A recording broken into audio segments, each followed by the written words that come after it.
অন্যয় ব্যতিরেকাভ্যাম যৎসৎ সর্বত্র সর্বদা। এই কথার অর্থ হচ্ছে বিধি এবং নিষেধ এইটা আপনাকেই মানতে হবে, সর্বত্র মানতে হবে, সর্বত্র। সেই জন্যে শাস্ত্রে আছে কোন সাধারণ মানুষ কখনো বৈষ্ণব হয় না, বৈষ্ণব কখনো মানুষ হয় না। মানুষের মতো দেখতে হয় কিন্তু মানুষ নয়, সে বৈকুণ্ঠ দূত। কেন না, এই যে বিধি নিষেধের কথা ভাগবত বললেন, কি বিধি? আমরা সমস্ত মানুষ আছি, আমরা সঠিক জানি না যে কিভাবে বসে পেশাব করতে হয়। চিন্তা করুন, কিভাবে পেশাব করতে হয় আমরা জানি না।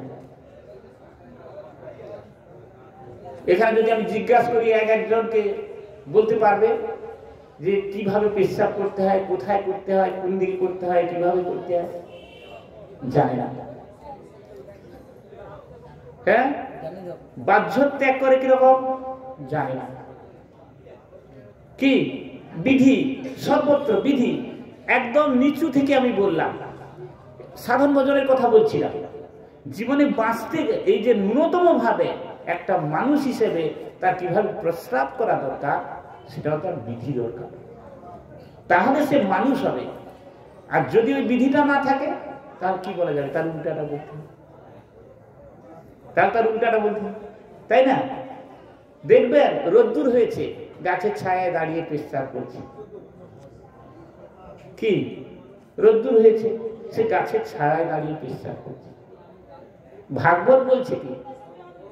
ভাগবতের বিধি বলছে যে গাছের ছায়ায় দাঁড়িয়ে পেশাব করা যায় না। কি সূর্যের দিকে মুখ করে পেশাব করা যায় না। কি সব থেকে বড় কথা যেটা সচরাচর দেখা যায়, জলে পেশাব করা যায় না। হ্যাঁ, কিন্তু গ্রাম্য মায়েরা সব ঘাটে পেশাব করে। কি এগুলো আমরা নিজের চোখে দেখতে পাই। চিন্তা করুন তাহলে কি কি বললাম? সূর্যের দিকে চেয়ে পেশাব করা যায় না, গাছের ছায়ায় বসে পেশাব করা যায় না। লোক যদি কোনো মানুষজন যদি থাকে তাহলে সেখানে যতক্ষণ না লজ্জা নিবারণ হবে পেশাব করা যাবে না। হ্যাঁ, পেশাব করলে জল দিতে হবে, পেশাবের জায়গাটা ধুতে হবে, পাটা ধুতে হবে। পেশাব করে যদি পেশাবের জায়গা না ধুয়ে তাহলে তার অশুদ্ধ শরীরে সে রান্না করবে, বান্না করবে, যা করবে, সে তার রান্না খাওয়ার খেয়ে সমস্ত মানুষ অসুস্থ হয়ে যাবে। এই জন্য কলিযুগে সমস্ত মানুষ রোগগ্রস্ত।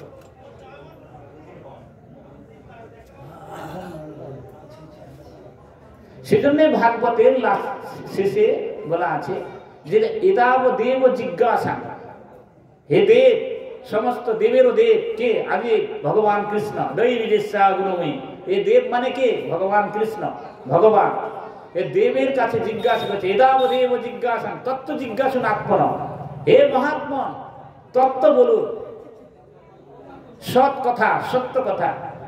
অন্যয় ব্যতিরেকাভ্যাম, অন্যয় কি, বিধি কি, আর ব্যতিরেক নিষেধ কি, এটা জেনে যৎসৎ সর্বত্র সর্বদা, সব জায়গাতে নিষেধটাকে মানতে হবে। কি আমি যে এসেছি, আমাদের এই একা আসা, বাইরে আসা ভয়ঙ্কর কষ্ট।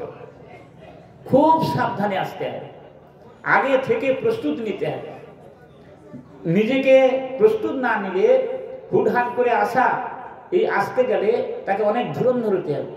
কেন একা আসবো? যদি পেশাব পায়, কোথায় পেশাব করবো, কোথায় ব্যাগ রাখবো, হরিনাম কোথায় রাখবো? যদি পেট খারাপ করে, যদি পায়খানা পায়, কোথায় পায়খানা করবো? ভালো করে বুঝতে হবে। কিন্তু সাধন ভজন এই জায়গাতে, সাধনটা এই জায়গাতে নিজেকে সংযম করা, নিজের ইন্দ্রিয়কে গঠন করা। পায়খানা পেলেও পায়খানা করতে পারবে না, পেশাব পেলেও পেশাব করা যাবে না। পরিস্থিতি না থাকলে কিছু করার না, গন্ডগোল তো হবেই। ওইটাই তো ভজন, ওইটাই তো সাধন। হ্যাঁ, আমার জীবনের একটা প্রথম অধ্যায়, আমি মঠ শুরু করতে গিয়ে পশ্চিম মেদিনীপুরে এসেছিলাম।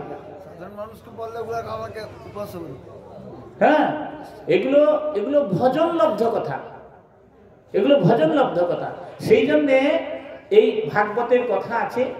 এবং ভাগবতের সর্বশেষ শ্লোক কি জানেন? ভাগবতের শুরু শ্লোকটা আর শেষ শ্লোকটা এইটুকু জেনে রাখা দরকার। গোটাটা জানতে হবে না, গোটাটা জানা হয় না, এটা সাধারণের ক্ষেত্রে হয় না এবং একটা এর ক্ষেত্রেও হয় না। কেন? এটা ভগবান, ভাগবত হচ্ছে স্বয়ং ভগবান, সাক্ষাৎ ভগবান। ভগবানকে জেনে নেওয়া যায় না, করা যায় না, খুব থেকে যাবে। হ্যাঁ, সাক্ষাৎ ভগবানের কথা শুনলে শব্দ ব্রহ্ম, সেই ব্রহ্ম হৃদয়ের মধ্যে প্রতিস্থাপিত হয়, হয়ে সেখান থেকে প্রকাশ পায়। ওই জন্য কথা শুনতে হয়। নববিধা ভক্তির প্রথম অঙ্গ হচ্ছে শ্রবণ। সেই জন্য ভাগবতের শেষ শ্লোক হচ্ছে নাম সংকীর্তন যস্য সর্ব পাপ প্রণশন প্রণাম দুঃখ সমন তং নমামি হরিম। ভাগবত যখন কীর্তন করেন তখন আগামীতে যে এই ভাগবতের মূর্ত পুরুষ, সংকীর্তন পুরুষ আসবে, এটা ভাগবতের শেষ শ্লোকে তিনি নিদর্শন দিয়ে গেছিলেন বেদব্যাস, যে এর পরেই সংকীর্তন পুরুষ রূপে ভগবান স্বয়ং আসবেন। এই জন্য নাম সংকীর্তন যস্য, যেখানে নাম সংকীর্তন হয় যথাযথভাবে, সেখানে কি হয় না, সর্ব পাপ প্রণাশন, সব পাপ সেখানে বিনষ্ট হয়ে যায়। আর কি হয়? প্রণাম দুঃখ সমন, এবং ভক্তির উদয় হয়। সে যখন প্রণাম করে, আত্মনিবেদন করে, তখন কি হয়? প্রণাম দুঃখ সমন, সমন ভয়, মৃত্যু ভয়, মৃত্যু তার চিরতরে তাকে ছেড়ে চলে যায়। প্রণাম দুঃখ সমন তং নমামি হরিম। সেজন্যে এই সবাই বসে একসাথে আমাদেরকে ভক্তি ভরে নাম করতে হবে। কিন্তু সেই ভক্তি হয় কি করে? ভক্তিস্তু ভগবত ভক্ত সঙ্গে ন পরিযায়। এই ভক্তরা একসাথে বসতে হবে, একসাথে প্রেম করতে হবে, প্রীতি করতে হবে। সেইটা কি? এক ভক্ত অপর ভক্তের কষ্টে ঝাঁপিয়ে পড়বে, অপর ভক্তের দুঃখে ঝাঁপিয়ে পড়বে। এক ভক্ত অপর দুঃখে দুঃখী হবে, ভক্তের সুখে সুখী হবে। এই ভক্তের প্রতি প্রেম এবং গুরু বৈষ্ণবের প্রতি তার শ্রদ্ধা যেদিন যে মুহূর্তে হবে, সেই মুহূর্তেই তার প্রেম হবে। সেই জন্যে ভক্তপদ ধুলি, ভক্তপদ জল, ভক্তভুক্ত শেষ, এই তিন সাধনের পর, এই তিন সাধন হইতে কৃষ্ণ প্রেমা হয়। বারে বারে সর্বশাস্ত্রে ফুকারিয়া কয়, তাহে বারবার কহি শুনো ভক্তগণ, বিশ্বাস করিয়া কর এই তিন সেবন। এই তিন সেবন হইতে কৃষ্ণ নামের উল্লাস, শ্রীকৃষ্ণের প্রসাদ তাতে সাক্ষী কালিদাস। কালিদাস পুরুষোত্তমে রঘুনাথ দাস গোস্বামীর খুড়তো কাকা। এই কালিদাস করেছিলেন কি? মহাপ্রভুর সময় খুব জাতিভেদ ছিল। ঝড়ু ঠাকুর বলে এক পোদ লোকের নিচু জাতির বৈষ্ণব ছিল। সেই বৈষ্ণবের বাড়িতে বৈষ্ণব জ্ঞানে সুন্দর পাকা আমের ফল নিয়ে গেছিল। পাকা আম নিয়ে গিয়ে ওনাকে সেবা দিয়ে সেই পাকা আম ফল খেয়ে যে আঁটিটা ফেলে দিয়েছিল, সেইটা নুকিয়ে ওই আঁটিটাকে বৈষ্ণবের অধর অমৃত রূপে, প্রসাদ রূপে ভক্ষণ করেছিল কালিদাস। সঙ্গে সঙ্গে তার কৃষ্ণ প্রেমা হয় এবং পরবর্তীতে যখন রথযাত্রা আসলেন, তখন সঙ্গে সঙ্গে মহাপ্রভুর চরণামৃত তিনি আঁচলা ভরে পান করেছেন। সেখানে বাধা হয়েছিল। দ্বিতীয়তে জগন্নাথ দর্শনের সময় যখন মহাপ্রভু চরণ ধৌত করলেন, তখন আঁচলা ভরে সে চরণামৃত পান করলো করতে, আর মহাপ্রভু ঠেলে দেখলো, কিছু বলল না, ব্যাস সমস্ত প্রেম উজাড় করে দিল। কত সহজ দেখো। কিন্তু আমরা সহজ হতে পারবো কি? আমরা সহজ হতে পারবো কি? মহারাজ আসছে হেঁটে, কত রাস্তা থেকে করে তার পায়ে কত নোংরা, সে জীবাণু জাম করোনা আছে, তার পা ধুয়ে কে জল খাবে বলো? হবে? হবে কখনো?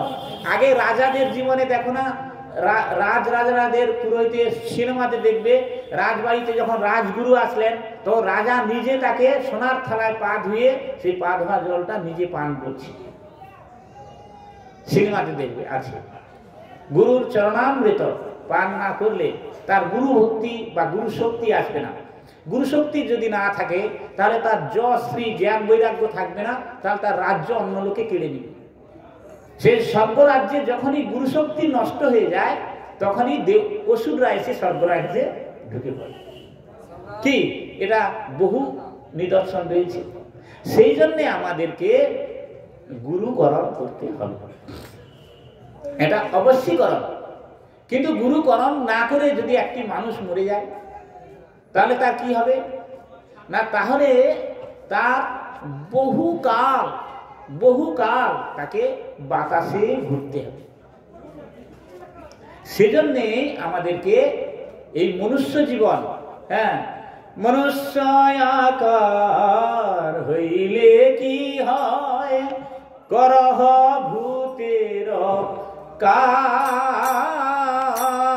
মনুষ্য আকার হইলে কি হয়, করহ ভূতের কাম। নহিলে বদনে কেন না বল শ্রীকৃষ্ণ গোবিন্দ নাম, শ্রীকৃষ্ণ গোবিন্দ বজিব বলিয়া কহিয়াইলি, ভুলিলি কি সুখ পায়ে। ভজিব বলিয়া কহিয়াইলি, ভুলিলি কি সুখ পাইয়ে। বুঝিনু এখন সমন নগরে গাইয়া যাইবি সঙ্গে। ভজিব বলিয়া কহিয়া আসিলি, কি মনুষ্য জনম আমরা ভজন করব বলে এসেছি, কিন্তু এখানে এসে মায়ায় পড়ে ভুলে গেছি। কি মায়াতে পড়ে গেলাম। জননী জঠরে ছিলাম যেদিন বিষম বন্ধন পাশে, একদিন প্রভু দেখা দিয়া মোরে বঞ্চিল এদিন দাসে। তখনও ভাবিনু ভজন করিব জনম লোভিয়া তব, জনম হইল পরিমায়া জালে না হইল জ্ঞান লোভ। সেজন্য আমাদেরকে, আমরা সব থেকে বড় কথা, আমরা মহাপ্রভুর উত্তর যুগে এসেছি এবং মহাপ্রভুর কলিযুগে এসেছি। এরপরে মহাপ্রভু কত লক্ষ কোটি বছর পরে আসবে তার ঠিকানা নেই। আর এই কলিযুগের প্রথম সন্ধ্যায় যদি আমাদের এই দুর্দশা হয় তাহলে এরপরে কি অবস্থা হবে? তাই জগৎগুরু প্রভুপাদ বললেন কি, যে আপনারা আগামী জন্মের জন্য অপেক্ষা করবেন না, এই জন্মেই ভগবত প্রাপ্তি হইতে হবে। সময় থাকিতে থাকিতে ধান শুকাইয়া লও। জগৎগুরু প্রভুপাদ জগতের উদ্দেশ্য করে বলেছেন যে মৃত্যুর 7 দিন আগে তিনি জগৎকে জানিয়ে দিয়েছিলেন, শিষ্যদের জানিয়ে দিয়েছিলেন যে আমার আরো 10 বছর থাকার কথা ছিল, কিন্তু আমার অন্য ব্রহ্মাণ্ড থেকে ডাক এসেছে, আমাকে 7 দিন পরে চলে যেতে হবে। এই 7 দিন আমি থাকবো, আমি কিছু কথা বলছি সেগুলো তোমরা সব নিজের হৃদয়ে গেঁথে রাখ বলে বলেছিলেন। যে আমি অপ্রিয় সত্য কথা বলতে গিয়ে অনেক মানুষকে উদ্বেগ দিয়েছি, অনেক কষ্ট দিয়েছি, কিন্তু তারা কোনো না কোনো একদিন বুঝতে পারবে যে এই তীব্র সত্য কথার মর্ম তারা বুঝবে এবং তোমরা মিলিয়া মিশিয়া হরিভজন করিবে, ভক্তি বিনোদ ধারা অব্যাহত রাখিবে।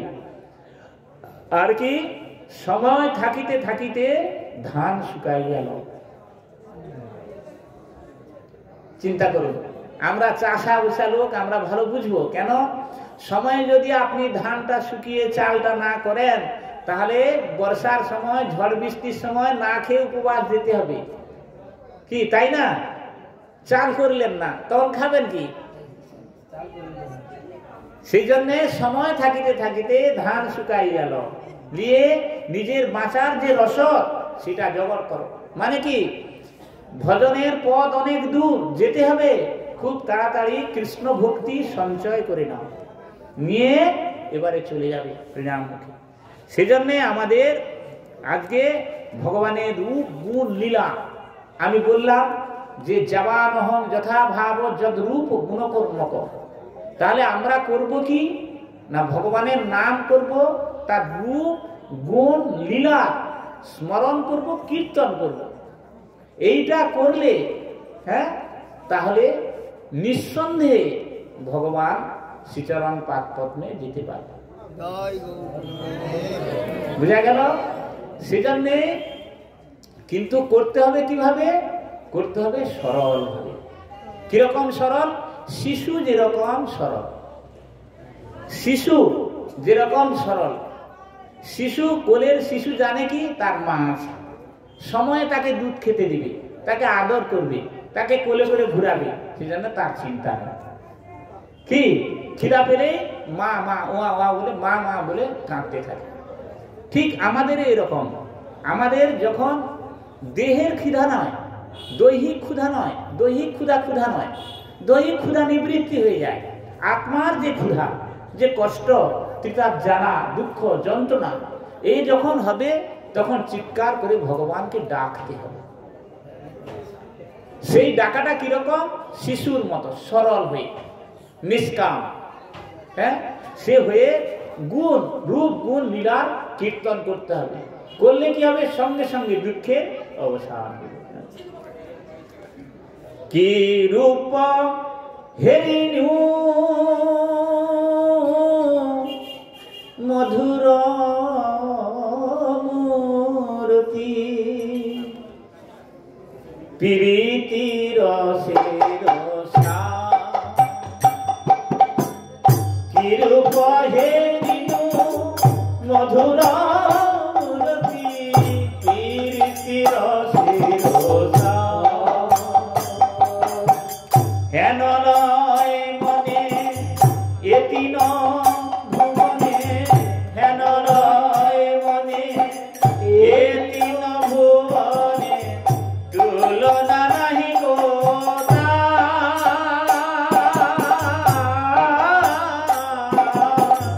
প্রীতি রসের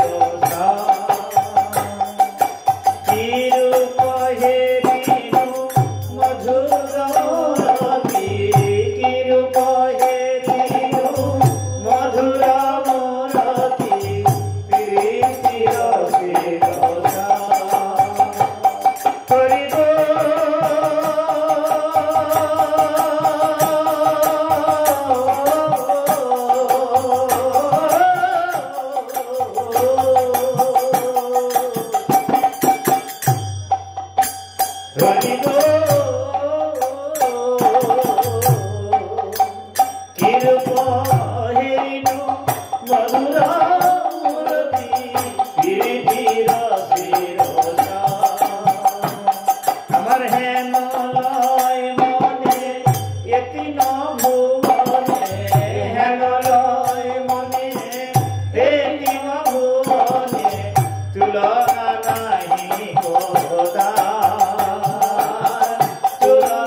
মণি মুকুতার আহা মণি মুকুতার জোড়া ভুরু যেন কামের কামা জোড়া ভুরু যেন কামের হরি গো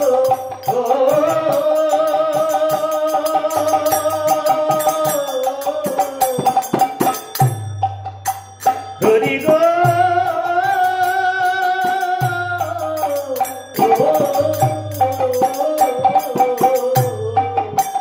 জোড়া গুরু যেন কামের কামা জেনা কইল নিরমা তার তরল নয়নে তের চাহুনি বিষম কুসুমবা বেরম তের চাহুনি বিষম কুসুমবা কি হে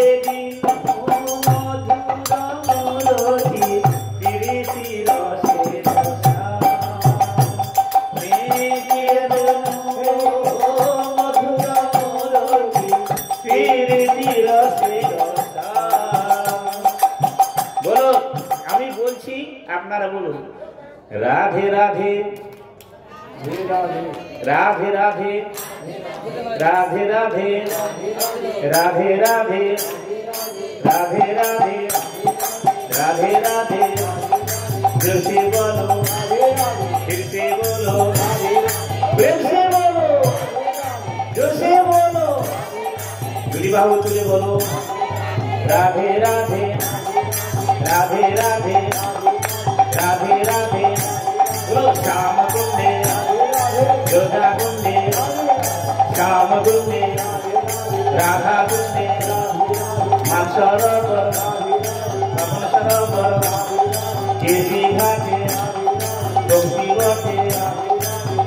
बटे ताल बने राग बने गोमती बटे मधु बने कुंज बने राधे राधे जोर से बोलो फिर से बोलो फिर से बोलो हमारो धन राधा धै राधे राधे हमारो धन राधे श्री राधे जय हमारो धन राधे श्री राधे हमारो धन राधे श्री राधे बोलो राधे राधे राधे जय जय श्री राधे राधे राधे राधे जय जय श्री राधे राधे राधे जय जय श्री राधे राधे राधे राधे जय जय श्री राधे राधे राधे जय जय श्री राधे राधे राधे राधे जय जय श्री राधे वृंदावन विलासिनी राधे राधे राधे वृंदावन विलासिनी राधे राधे राधे कानु मन मोहिनी राधे राधे राधे कानु मन मोहिनी राधे राधे भक्त सखी शिरोमणि राधे राधे राधे भक्त सखी शिरोमणि राधे राधे राधे राधे राधे जय जय श्री राधे राधे राधे बोलो राधे राधे राधे राधे राधे राधे राधे राधे राधे राधे राधे राधे राधे राधे राधे राधे जय राधे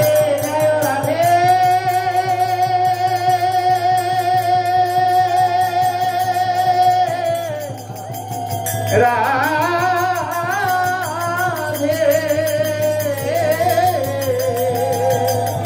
जय राधे जय राधे बोलो राधा रानी की नटवर नागर नंदा भजरे मन गोविंदा একসাথে नटवर नागर नंदा भजरे मन गोविंदा नटवर नागर नंदा भजरे मन गोविंदा तुही नटवर तुही नागर तुही नटवर तुही नागर तुही नटवर নাগর তুহি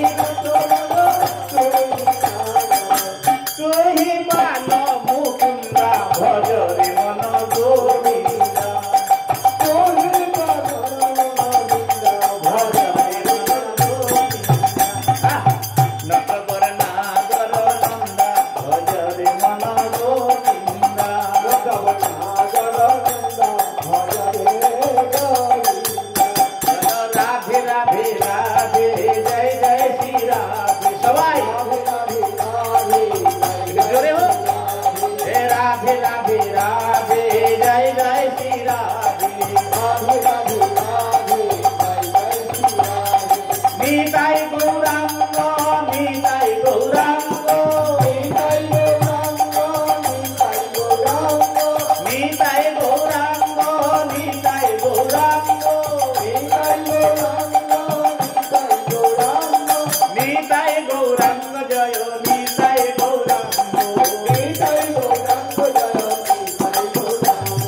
নিতাই গৌরাঙ্গ জয় নিতাই গৌরাঙ্গ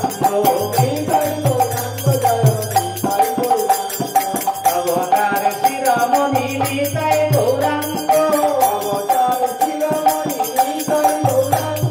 প্রেমদাতা শিরোমণি নিতাই গৌরাঙ্গ এইবার আমায় কৃপা কর নিতাই গৌরাঙ্গ অপরাধ ক্ষমা কর নিতাই গৌরাঙ্গ সেবার অধিকার দাও নিতাই গৌরাঙ্গ বলো নিতাই গৌর প্রেমানন্দে। এই যে নাম করালাম সব কথা মনে না থাকলেও কিন্তু এই কথাগুলি মনে রাখার কথা। কি ঘরে একাকী নিজের মতো করে একটু তুলসীতে জল দিবেন, একটু ফুল দিবেন, একটু পরিক্রমা করবেন। সেই পরিক্রমার সময় মহামন্ত্র কীর্তন করবেন, এই নিতাই গৌরাঙ্গ কীর্তন করবেন, রাধে নাম কীর্তন করবেন। এইটা করলে তাহলে মন্দির পরিক্রমা, তুলসী পরিক্রমা করা হয়ে যাবে। ন্যূনতম 4 ফের লাগাবে, ন্যূনতম 4টি ফের লাগাবে। 4 ফের করবে। কেন 4 ফের করবে? এ জগৎ চলে ধর্ম, অর্থ, কাম, মোক্ষ। এই জগৎ চলে কিসের উপরে ভর করে? ধর্ম, অর্থ, কাম আর মোক্ষ। এই 4ই এটা কি 4ই পুরুষার্থ। এই 4ই পুরুষার্থের উপরে ভর করে এই জগৎটা চলে। এই 4ই পুরুষার্থের মধ্যে যদি মানুষ থাকে তাহলে তাকে কর্মফল ভোগ করতে হবে, দুঃখ পেতে হবে, জ্বালা পেতে হবে। সেই জন্য এই 4ই পুরুষার্থকে অতিক্রম করতে হবে। সেই জন্য 4টে পাক ন্যূনতম লাগাতে হবে, না হলে তার থেকে বেশি পাক ঘুরতে হবে। ঘুরলে কি হয় না, 4ই পুরুষার্থ করতে গিয়ে জীব যে মায়ার দড়িতে বাধা পড়েছে, কি দড়িটা এই দিক দিয়ে জড়িয়েছে, ঠিক আছে? আমি যদি দড়িটাকে আবার এই দিক দিয়েই জড়াই তাহলে দড়িটা টাইট হবে না আলগা হবে? আরো টাইট হয়ে যাবে। কিন্তু দড়িটাকে ধরে যদি উল্টা পাকে ঘুরিয়ে দিই তাহলে দড়িটা খুলে যাবে। সেই জন্যে আমরা করেছি কি না, আমরা সংসারে বামা অর্থাৎ নারী, এই নারীর নাম গৃহ, সংসার, সংসারী, মায়া, পরিবার, এগুলো সব নারীরই নাম। গৃহ 3 প্রকার। একটা ইট কাঠ পাথরের গৃহ, খড় কুটা দিয়ে একটা গৃহ তৈরি করা হয়, সেই গৃহে আমরা থাকি। আর একটা কি না, এই রক্ত মাংসের গৃহ, ঘর। এই ঘরের মধ্যে আমি আছি। কি একদিন এই ঘরটা ছেড়ে চলে যাব, ঠিক তো? বুঝে যাচ্ছে তো নাকি? আমি বুঝাতে পারছি তো যে এই যে রক্ত মাংসের যে গৃহটা, যে গৃহেতে আমি আশ্রয় করে আছি, একদিন এই গৃহটা পড়ে থাকবে, গৃহটা ছেড়ে দিয়ে আমি চলে যেতে হবে, চলে যাব। তাহলে এইটা একটা গৃহ। আর একটা গৃহ না, নারী রূপ গৃহ, রমণী রূপ গৃহ। আমরা সবসময় রমণীকে আশ্রয় করে জীবনযাপন। এই জন্য একটা ইট কাঠ পাথরের গৃহ বা খড়কুটার গৃহ, একটা রক্ত মাংস হাড় বৃত্তের গৃহ, আর একটা রমণী বা নারী রূপ গৃহ। এই গৃহ তিন প্রকার। এই নারী রূপ গৃহের মধ্যে আমরা থাকি কিরকম না, আমরা জন্ম লাভ করি কোথায়? মাতৃজঠর। তাহলে নারী রূপ গৃহ। জন্ম লাভ করার পরে কতদিন মায়ের কোলে থাকি? কি বাল্য কৈশোর পর্যন্ত। যখন কৈশোরের শেষাশেষি এসে যৌবন আসে, তখন মাতৃকোল ছেড়ে দেয়। কি কিন্তু জন্মদাত্রী মাতৃকোল ছাড়লে কি হবে? কিন্তু অনুরূপ জন্মদাত্রীর অনুরূপ একটা মাতৃকোলকে সে বাঞ্ছা করে। কি মনে মনে স্বপ্নের জাল বুনে জন্মদাত্রীকে ছাড়লে কি হবে? জন্মদাত্রীর অনুরূপ, হ্যাঁ, স্ত্রী কি স্ত্রী অনুরূপ মা। সমস্ত কষ্ট দুঃখ যেরকম মা ভুলিয়ে দেয়, কি সব কষ্ট সব কিছুর ভাগিদার মা হয়। মা তার নিজের রক্ত বিক্রি করে ছেলেকে মানুষ করে, নিজেকে নিঃশেষ করে দিয়ে সে ছেলের মঙ্গল চায়। কি ঠিক সেরকম একটা স্ত্রীও তার স্বামীর জন্য সেটি করে। তাহলে কি হলো? সেই জন্য নারী রূপ গৃহকে আশ্রয় করে। সেই জন্য শাস্ত্র বলছে কি, ন গৃহ গৃহমিত্যা গৃহিণী গৃহমুচ্যতে তহাই স্বয়ং সর্বম সমুষ্ণতে। বলি শ্লোকটা লাস্টেরটা আমি বিস্তৃত হয়ে যাচ্ছি উদ্যমে। তো ন গৃহ গৃহমিত্যা গৃহিণী গৃহমুচ্যতে। এই যে গৃহিণী রূপ গৃহ, এই গৃহে যদি গৃহিণীকে না গ্রহণ করে কেউ, তাহলে তার গৃহটা কি হবে? মিথ্যাহু, মৃতের হুতাসন। মৃতের হুতাসন কি? শ্মশান। সুন্দর ঘর করলো কিন্তু গৃহিণী নেই, সেই ঘরটা ঠিক থাকবে? কারো ঠিক থাকে? বলুন। সে ন গৃহ গৃহিণী, ন গৃহ গৃহমিত্যাহু গৃহিণী গৃহমুচ্যতে। যদি গৃহিণীকে না গ্রহণ করে তাহলে গৃহটা মৃতের স্তূপ হয়ে যাবে। কিন্তু গৃহিণীকে যদি গ্রহণ করে তাহলে গৃহটা কি হবে? কি হবে? যেদিন গৃহে ভজন দেখি গৃহেতে গোলক ভাই, চরণ সিধু দেখিয়া গঙ্গা সুখনা সীমা পায়। গৃহিণী আছে বলে সঙ্গে সঙ্গে বৈষ্ণব ঠাকুরকে ডেকে দিয়েছে, তার সেবা পরিচর্যা পরিপাটি সেবা দিয়ে দিল। কি নাম কীর্তন হয়ে গেল, পূজা পাঠ হয়ে গেল, ভগবানের নাম ভক্তরা সব চরণ ধুলি দিল। তাহলে কি যেথা নাম সংকীর্তন সেথা কি বৃন্দাবন। চিন্তা করুন। কিন্তু গৃহিণী না থাকলে কে আদর আপ্যায়ন করবে, কে রান্না বান্না করবে, কে সেবা করবে, কে কি করবে? হবে না। সেই জন্যে গৃহস্থ ভক্ত হচ্ছে মধুর রসে ভজন করে, মধুর।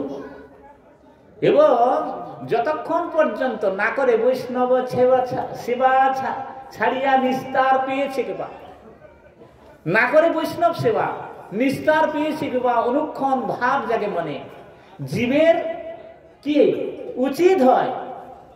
হ্যাঁ, সাধুগুরু বৈষ্ণব সেবনে। জীবের ধর্মই বৈষ্ণব সেবা।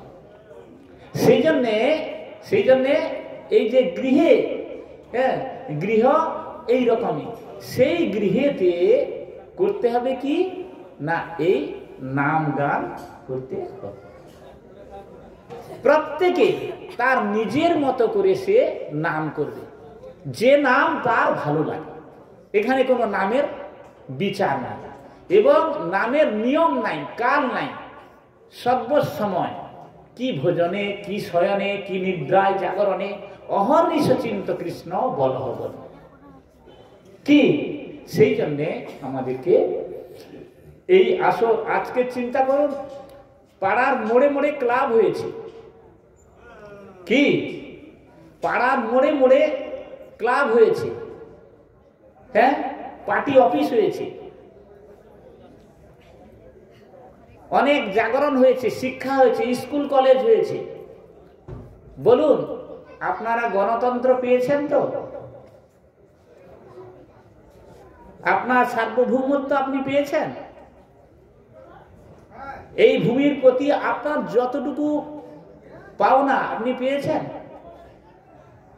পেয়েছে কি? পায় না।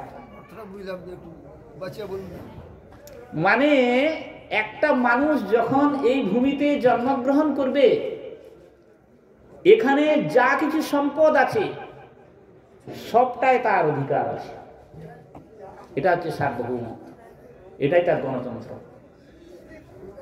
এখানে কেউ কাউকে বাদ বিসম্বাদ করবে না, কেউ কাহারও আহার কেড়ে নিবে না। সেজন্যই আমরা দশভূজার পূজা করি, কালী মায়ের পূজা করি। গণতন্ত্রের প্রতীক এইটা।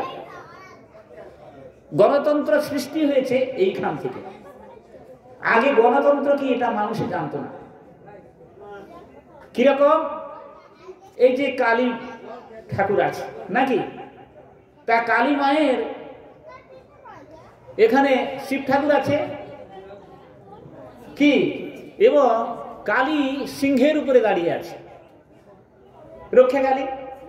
শিব ঠাকুর আছে, সাপ আছে। দুর্গা ঠাকুরের কাছে কার্তিক গণেশ আছে, লক্ষ্মী সরস্বতী আছে নাকি। লক্ষ্মী কি ঐশ্বর্যের প্রতীক, সরস্বতী বিদ্যার প্রতীক, কার্তিকেয় সূর্য বীর্যের প্রতীক, গণেশ সিদ্ধির প্রতীক নাকি। কিন্তু গণেশের বাহনকে ইঁদুর, হ্যাঁ। আর সেখানে মহিষাসুরের হাতে কে আছে? দুর্গার কাছে কে আছে? সাপ। এক হাতে সর্প আছে, মহিষাসুরের হাতে বিড়িয়ে আছে সর্পটা, হ্যাঁ।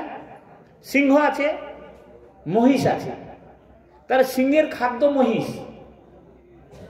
সাপের খাদ্য ইঁদুর। কি, হ্যাঁ। দেবতা আর এ অসুর একসাথে মিশেছে। এখানে কিন্তু সাপ ইঁদুর ধরে খাচ্ছে না। কেন? এখানে সে হিংসা পরিত্যাগ করেছে। সিংহ মহিষকে খাচ্ছে না, সেখানে সে হিংসা পরিত্যাগ করেছে। এই মা মহামায়া সবাইকে একসাথে নিয়ে তার সংসার করেছে। সেখানে কিন্তু কেউ কারো শত্রু হচ্ছে না, ঠিক না? এইটাই হচ্ছে গণতন্ত্রের প্রতীক, যে এখানে কেউ কারোর প্রতি কোনো বিদ্বেষ নেই, এখানে কেউ কারোর আহার কেড়ে খাবে না। কিন্তু আজকের ভারতবর্ষে পশ্চিম বাংলায় কত কোটি মানুষ আছে অন্ন অভাবে, বস্ত্র অভাবে, আর কত কত মানুষের গৃহে গৃহে গৃহে কুকুর পুষেছে। একটা কুকুর পুষতে মাসে 50,000 টাকা লাগে। এমনি একটা গৃহে ন্যূনতম কুকুর পুষতে লাগে 10,000। যার কুকুর আছে তাকে জিজ্ঞাসা করুন, আমি যদি ভুল বলছি ভালো করে দেখবেন। কিন্তু গরিব যারা যাযাবর, যারা বেদে, এরা তো ভারতবর্ষের মানুষ। যারা যাদের বাড়ি ঘর নেই তারা তো ভারতবর্ষের মানুষ, এখানের মানুষ। গরিব দুঃখী এখনো কত লোক আছে গ্রামে যে পথে পড়ে থাকে, তার একটা রেশন কার্ড হয়। একাধিক প্রমাণ আমি দিতে পারবো। তাহলে বলুন, গণতন্ত্র হয়েছে কি? হবে না, হবে না, কোনো দিন হবে না, কোনো দিন হবে না। শোষক আর শোষিতর দেশে কোনোদিন হবে না। এই জন্যে কলির প্রথম সন্ধ্যায় মহাপ্রভু এসেছিলেন। এই জন্যে কলির কৃষ্ণ এসেছিলেন দাপরের শেষার্ধে, আর কলিতে মহাপ্রভু এসেছে কলির প্রথম সন্ধ্যায়।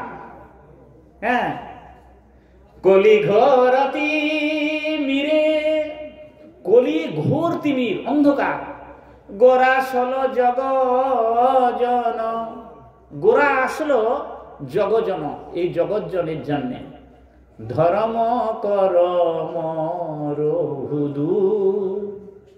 সে বলছে কি ধর্ম কর্ম সব ছেড়ে দাও, ধর্ম কর্ম রহুদূর, অসাধনে চিন্তামণি, বিধি মিলায়নি, গোরা বড় দয়ার ঠাকুর। ভাইরে ভাই গোরা গুণ কহনে না যায়। চিন্তা করো, সমস্ত ধর্ম, এখানে সর্বধর্ম মানে গীতার শেষ শ্লোক কি, সর্বধর্মান পরিত্যাজ্য মামেকং শরণং ব্রজ। সকল ধর্মকে পরিত্যাগ করতে বলা হয়েছে। এই সকল ধর্ম অর্থে পায়ের নখ থেকে মাথার চুল পর্যন্ত, যে দেহ ধর্ম এবং মনোধর্মের কথা বলা হয়েছে। এই দেহ ধর্ম মনোধর্মকে এখানে পরিত্যাগ করার কথা বলা হয়েছে, একে বলছে সর্বধর্ম। আর এই জগতের মানুষ সকলেই এই দেহ ধর্ম এবং মনোধর্মই পালন করে, তাই না? তারা কেউ আত্মধর্ম পালন করে না। সেজন্যই গীতাতে ভগবান বলেছে কি, যে স্বধর্মে নিধনং শ্রেয়, পরধর্ম ভয়াবহ। পরধর্ম মানে কি? দেহ ধর্ম। দেহ ধর্ম, এই দেহকে পরধর্ম বলে। কেন পরধর্ম বলে? না, এই যে আমি আছি, আমার চশমাটা খুলে দিলে সব অন্ধকার হয়ে যাবে, আমি বইও দেখতে পাবো না, আর কারোর মুখও দেখতে পাবো না। তাহলে কি চোখ আছে কিন্তু দেখতে পাই না, তাহলে এ চোখের কি ধর্ম থাকলো? তাই এ আমার পর না আপন? এ যদি আমার আপন হতো আমাকে ছেড়ে চলে গেল কেন? আমার দৃষ্টিশক্তিটা কেন কোথায়? ঠিক কিনা? জওয়ান ছেলে, সব দাঁত পড়ে গেছে, খাবে কি করে? তাহলে চিবিয়ে খেত, চুষে খেত, সুন্দর করে খেত। বলছে কি আমার দাঁত। আরে তোমার যদি দাঁত, তাহলে তোমাকে ছেড়ে চলে গেল কেন বলো? হ্যাঁ, এই জন্যে এই দেহ ধর্মকে বলে পরধর্ম। হাত আছে, প্যারালাইসিস, উঠে না, আমার হাত। আর তোমার হাত তো তোমার হাত, তোমার হাত তো আর কিছু করছে না, তা তোমার হাত কি করলো? ঠিক কিনা? হ্যাঁ, রক্ত আছে কিন্তু সুগার, দুটো কিডনি নাই, ডায়ালিসিসে চলে। ও রক্ত দিয়ে কি হবে? ভালো করে বুঝে দেখো। আমি বুঝাতে পারছি তো? বুঝা যাচ্ছে তো আমার কথাগুলো? বুঝা যাচ্ছে তো? সেই জন্য দেহ ধর্মকে বলে পরধর্ম। আর স্বধর্ম কি? স্ব মানে নিজ, নিজ মানে আমি। আমি কে? আমি আত্মা, আমি হচ্ছে আত্মা। আমি এই দেহটার মধ্যে আছি, এই দেহ ছেড়ে একদিন চলে যাব। সেই জন্য এই যে বাউলরা রসিক করে গান বেঁধেছে না, যে পরের জায়গা পরের জমি ঘর বানাইয়া আমি রই, আমি তো সেই ঘরের মালিক নই। পরের জায়গা পরের জমি আর ঘর বানাইয়া আমি, কিন্তু আমি কিন্তু সে ঘরের মালিক নই। আমাকে ও অত সুন্দর ঘর ছেড়ে চলে যেতে। এই জন্য বলছে না, ওই যে বলছে ঘর আছে তার দুয়ার নাই, লোক আছে তার বাক্য নাই গো, কে তাহারে আহার যোগায়। হ্যাঁ, কি এটা মানে কি? ঘর আছে তার দুয়ার নাই, তাহলে এটা কোথায় আছে? কোথায় আছে বলুন? আপনারা সবাই জানেন, আপনারা সবাই জানেন সমাধি, কবর। কবরে যখন ঢুকিয়ে দেয়, সমাধিতে যখন ঢুকিয়ে দেয়, তখন লোক থাকে, বাক্য থাকে না, ঘর থাকে, দুয়ার থাকে না। কে তাহারে আহার যোগায়? চিন্তা করো। সেই জন্যে এগুলো হচ্ছে রসিক শেখর বাউল এই গান বেঁধেছে। ওই যে বলে না, চলো গুরু যাই দুজন পারে, আমার একলা যেতে ভয় করে, চলো গুরু যাই দুজন পারে। আমার দেহ ছিল শ্মশান সমান, গুরু এসে মন্ত্র দিয়ে করলো ফুল বাগান। সেই বাগানে ফুল ফুটেছে, অধর চাঁদ বিরাজ করে, চলো গুরু যাই দুজন পারে। চিন্তা করো, বাস্তব। এই দেহ ছিল শ্মশানও সমান, এ দেহ তো শ্মশানের সমান। কি তিলকবিহীন দেহই শ্মশান সদৃশ। কেন? এ দেহ এখনই নষ্ট হয়ে যাবে, পঞ্চভৌতিক দেহ পঞ্চত্ব প্রাপ্ত হয়ে যাবে, তার দেহ কোথায় যাবে? তাই এ তো শ্মশানই সদৃশ, এ শ্মশান হয়ে আছে, এখনই আছি, এক্ষুনি কথা বলছি, এখনই আমি থাকবো না, তার দেহ কি করলো? কিন্তু গুরু এসে মন্ত্র দিয়ে করলো ফুল বাগান। গুরু যখন সেই দেহের মধ্যে আত্মাকে যখন মন্ত্র প্রদান করে দিল, তখন সে মন্ত্রের ভজন করে দেহ মন্ত্র শুদ্ধ হয়ে গেল। সেই মন্ত্র শুদ্ধ দেহে, মন্ত্রময় দেহে ভগবানের আরাধনা করলো, এবং সেই দেহের মধ্যে ভগবান পদ্মপলাশ রতন হরি বিরাজ করল। চিন্তা করুন। হ্যাঁ, সেই জন্যে ভগদিধা ভাগবতা তীর্থভূতা স্বয়ং প্রভু তীর্থী কুদ্বন্তী তীর্থাণী শান্তস্থিন গদাবৃতা। যুধিষ্ঠির মহারাজ তার বিদুর মহারাজকে বন্দনা করছে, তীর্থ পর্যটন করে, যে তিনি তীর্থভূতা। কেন? স্বয়ং প্রভু, স্বয়ং প্রভু তিনি তীর্থভূতা, তীর্থী কুদ্বন্তী তীর্থাণী শান্তস্থিন গদা। তীর্থ কি করে? তীর্থ জগৎকে পবিত্র করে, মঙ্গল করে। কিন্তু বৈষ্ণব কি করে? তীর্থকে পবিত্র করে, গঙ্গাকে পবিত্র করে। বৈষ্ণব গঙ্গার সমস্ত পাপ নিজ দেহে গ্রহণ করে, করে সেই পাপকে তার গুরু পরম্পরায় ভগবানের কাছে পৌঁছে দেয়। তখনই গঙ্গা পাপ মুক্ত হয়, না হলে সে পাপ ভারাক্রান্ত হয়ে যাবে, তার পাপ কে নিবে? সেজন্য এই তীর্থী, তীর্থকে যিনি পবিত্র করেন, তীর্থী কুদ্বন্তী করে তীর্থানি। অনেক তীর্থরূপে জগতে প্রকাশ হয়েছে বৈষ্ণব। শান্তস্থিন গদাবৃতা, গদাধারী বিষ্ণু ভগবান তার হৃদয়ে শান্ত হয়ে বিশ্রাম করছে। তোমার হৃদয়ে সদা গোবিন্দ বিশ্রাম।